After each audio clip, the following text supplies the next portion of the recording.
அல்லாஹ்வின் தூதர் ஸல்லல்லாஹு அலைஹி வஸல்லம் அவர்கள் கூறினார்கள், நான் மக்காவில் இருந்தபோது என் வீட்டின் கூரை பிளக்கப்பட்டது.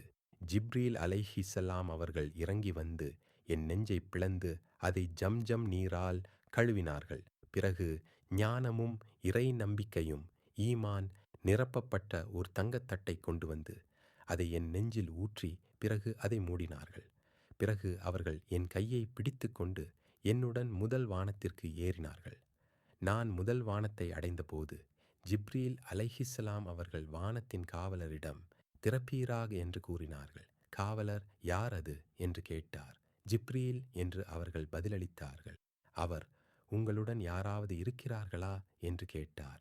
ஜிப்ரீல் அலைஹிஸ்ஸலாம், ஆம், முஹம்மது ஸல்லல்லாஹு அலைஹி வஸல்லம் அவர்கள் என்னுடன் இருக்கிறார்கள் என்று பதிலளித்தார்கள். அவர், அவரை அழைத்துவர் அனுப்பப்பட்டுள்ளாரா என்று கேட்டார். ஆம் என்று ஜிப்ரீல் கூறினார்கள். வானம் திறக்கப்பட்டதும் நாங்கள் முதல் வானத்திற்குச் சென்றோம். அங்கே ஒரு மனிதர் அமர்ந்திருப்பதைக் கண்டோம். அவருக்கு வலதுபுறம் மக்கள் கூட்டங்களும் உருவங்களும், அவருக்கு இடதுபுறம் மக்கள் கூட்டங்களும் இருந்தன.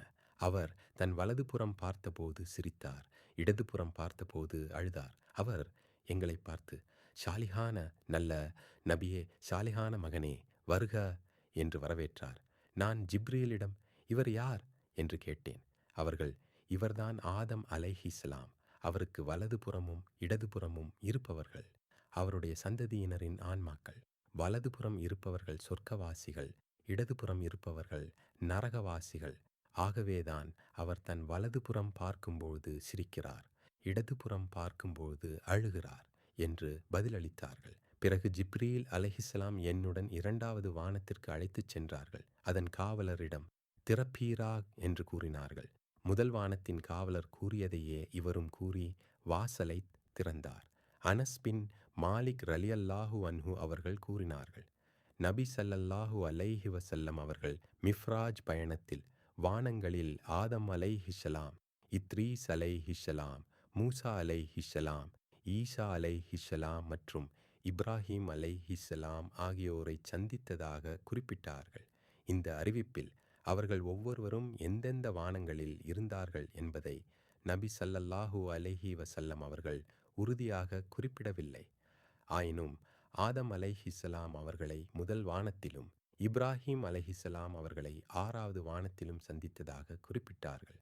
அனஸ் பின் மாலிக் ரலியல்லாஹு அன்ஹு அவர்கள் கூறினார்கள், ஜிப்ரீல் அலைஹிஸ்ஸலாம் அவர்கள் நபி ஸல்லல்லாஹு அலைஹி வஸல்லம் அவர்களுடன் இத்ரீஸ் அலைஹிஸ்ஸலாம் அவர்களை கடந்து சென்றபோது, இத்ரீஸ் அலைஹிஸ்ஸலாம், சாலிஹான நபியே, சாலிஹான சகோதரரே, வருக என்று கூறினார்கள். நான், இவர் யார் என்று கேட்டேன். ஜிப்ரீல் அலைஹிஸ்ஸலாம், இவர்தான் இத்ரீஸ் என்றார்கள். பிறகு நான் மூசா அலைஹிஸ்ஸலாம் அவர்களை கடந்து சென்றேன். அவர்கள், சாலிஹான நபியே, சாலிஹான சகோதரரே, வருக என்று கூறினார்கள்.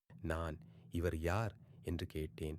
ஜிப்ரீல் அலைஹிஸ்ஸலாம், இவர்தான் மூசா என்றார்கள். பிறகு நான் ஈசா அலைஹிஸ்ஸலாம் அவர்களை கடந்து சென்றேன். அவர்கள், சாலிஹான சகோதரே, சாலிஹான நபியே, வருக என்று கூறினார்கள். நான், இவர் யார் என்று கேட்டேன். ஜிப்ரீல் அலைஹிஸ்ஸலாம், இவர்தான் ஈசா என்றார்கள். பிறகு நான் இப்ராஹீம் அலைஹிஸ்ஸலாம் அவர்களை கடந்து சென்றேன். அவர்கள், சாலிஹான நபியே, சாலிஹான மகனே, வருக என்று கூறினார்கள். நான், இவர் யார் என்று கேட்டேன். ஜிப்ரீல் அலைஹிஸ்ஸலாம், இவர்தான் இப்ராஹீம் அலைஹிஸ்ஸலாம் என்று கூறினார்கள். இப்னு ஷிஹாப் ரஹிமஹுல்லாஹ் அவர்கள் கூறினார்கள், இப்னு ஹஸ்ம் ரஹிமஹுல்லாஹ் எனக்கு அறிவித்தார்கள். இப்னு அப்பாஸ் ரலியல்லாஹு அன்ஹு மற்றும் அபூ ஹப்பா அல் அன்சாரி ரலியல்லாஹு அன்ஹு ஆகியோர் நபி ஸல்லல்லாஹு அலைஹி வஸல்லம் அவர்கள் கூறியதாக கூறினார்கள்.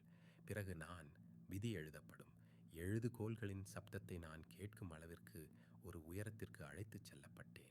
இப்னு ஹஸ்ம் ரஹிமஹுல்லாஹ் மற்றும் அனஸ் பின் மாலிக் ரலியல்லாஹு அன்ஹு ஆகியோர் கூறினார்கள், நபி ஸல்லல்லாஹு அலைஹி வஸல்லம் அவர்கள் கூறினார்கள், அப்போது அல்லாஹ் என் சமுதாயத்தின் மீது 50 நேரத் தொழுகைகளை கடமையாக்கினான். அந்த கட்டளையுடன் நான் திரும்பிய போது மூசா அலைஹிஸ்ஸலாம் அவர்களை கடந்து சென்றேன். அவர்கள், அல்லாஹ் உங்கள் சமுதாயத்திற்கு எதை கடமையாக்கினான் என்று கேட்டார்கள். நான், 50 நேரத் தொழுகைகளை அவர்கள் மீது கடமையாக்கியுள்ளான் என்றேன். மூசா அலைஹிஸ்ஸலாம், உங்கள் இறைவனிடம் திரும்பிச் செல்லுங்கள், ஏனெனில் உங்கள் சமுதாயத்தினர் இதற்குச் சக்தி பெறமாட்டார்கள் என்றார்கள். நான் திரும்பச் சென்று இறைவனிடம் முறையிட்டேன். அவன் அதில் பாதியை குறைத்தான். நான் மூசா அலைஹிஸ்ஸலாம் அவர்களிடம் திரும்பி வந்து பாதியை குறைத்துவிட்டான் என்று கூறினேன்.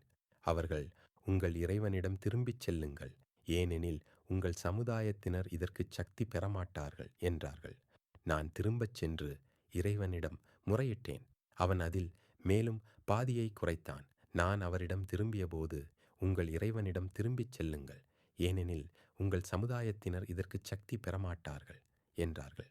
நான் மீண்டும் அவனிடம் முறையிட்டேன். அப்போது அவன், இவை 5 நேரத் தொழுகைகள் ஆகும். நற்கூலியில் இவை 50 ஆகும். என்னிடம் என் வாக்கு மாற்றப்படுவதில்லை என்று கூறினான். நான் மூசா அலைஹிஸ்ஸலாம் அவர்களிடம் திரும்பினேன். அவர்கள், உங்கள் இறைவனிடம் திரும்பிச் செல்லுங்கள் என்றார்கள். நான் மீண்டும் கேட்பதற்கு, என் இறைவனிடம் நான் வெட்கப்படுகிறேன் என்று கூறினேன். பிறகு ஜிப்ரீல் அலைஹிஸ்ஸலாம் என்னை சித்ரத்துல் முன்தஹா எனும் இலந்தை மரத்திற்கு அழைத்துச் சென்றார்கள். எனக்குத் தெரியாத பல வண்ணங்கள் அதை போர்த்தியிருந்தன. பிறகு நான் சொர்க்கத்திற்குள் அனுமதிக்கப்பட்டேன். அங்கே முத்துச்சரங்களைக் கண்டேன். அதன் மண் கஸ்தூரியாக இருந்தது.